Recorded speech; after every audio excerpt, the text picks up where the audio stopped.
Viewers, जैसे कि आपको मालूम है कि पाकिस्तान T20 कप खेला जा रहा है और इसमें रोज़ बरोज़ टीमों की परफॉर्मेंस बेहतर से बेहतर हो रही है।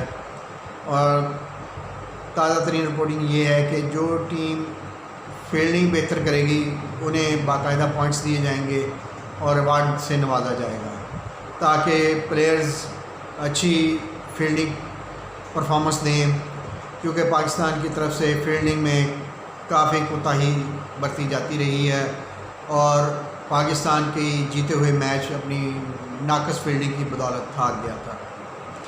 लिहाजा इस टूर्नामेंट में फील्डिंग को बेहतर बनाने के लिए इसका भी खुसूसी अवार्ड का ऐलान किया गया है। और कल सिंध और बलूचिस्तान के दरमियान जो मैच खेला गया, इसमें सिंध की टीम ने टॉस जीतकर पहले बलूचिस्तान को बैटिंग की दावत दी। बलूचिस्तान की तरफ से इमामुल हक ने 60 बॉलों में 92 रन बनाए, जिसमें 11 चौके शामिल थे।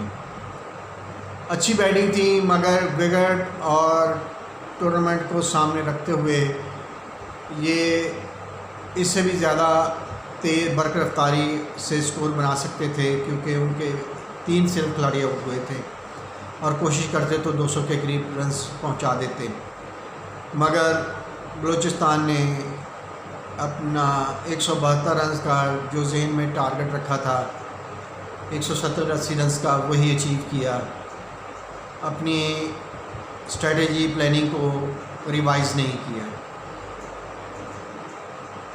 इस बैटिंग पे बलूचिस्तान की बैटिंग का जो टारगेट 173 रन का था, 174 रन के लिए बैटिंग करने आए सिंध की टीम। सिंध को इब्तिदा में काफ़ी मुश्किलात का सामना करना पड़ा, क्योंकि उनके अच्छे प्लेयर्स शुरू में आउट हो गए।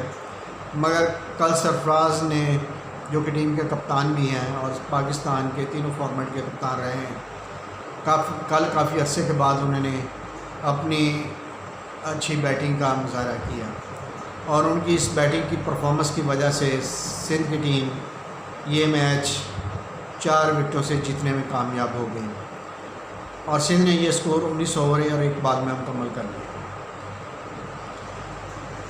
सरफराज का साथ दिया हसन खान ने, जिन्होंने 14 बॉलों में 28 रन बनाकर इस मैच में सिंध को कामयाबी दिलवाई। सरफराज की इनिंग्स में 6 चौके और 1 छक्का शामिल था, जबकि हसन खान की इनिंग्स में 2 चौके और 1 छक्का शामिल था। जैसे कि बात कर रहे हैं कि बलूचिस्तान के प्लेयर खुल के ना खेले और अपने टारगेट पर ही रहे, जिसकी वजह से सिंध को ये टारगेट मिल गया और सिंध ने इस पर थोड़ी सी तवज्जो दी और आसानी से ये टारगेट हासिल कर लिया, क्योंकि 1 ओवर अभी बचा हुआ था।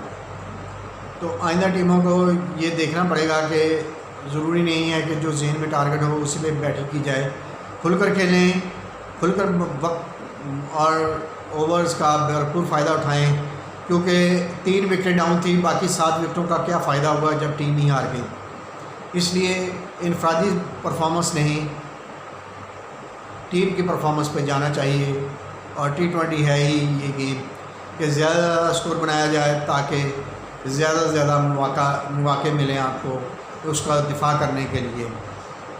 कोशिश होगी अब बाकी टीमों की कि इससे भी बेहतर परफॉर्मेंस दें, क्योंकि नॉर्थ की टीम टॉप 4 में जगह बना चुकी है। अब 3 टीमें अभी फाइनल होनी है और रोज़ टेबल अप एंड डाउन हो रहा है टीमों के लिए। कोई टीम ऊपर जा रही है, कोई नीचे आ रही है। इसके मतलब आपसे बात होती रहेगी। आप हमारा YouTube चैनल सब्सक्राइब करें, शेयर करें, कमेंट करें, लाइक करें। शुक्रिया।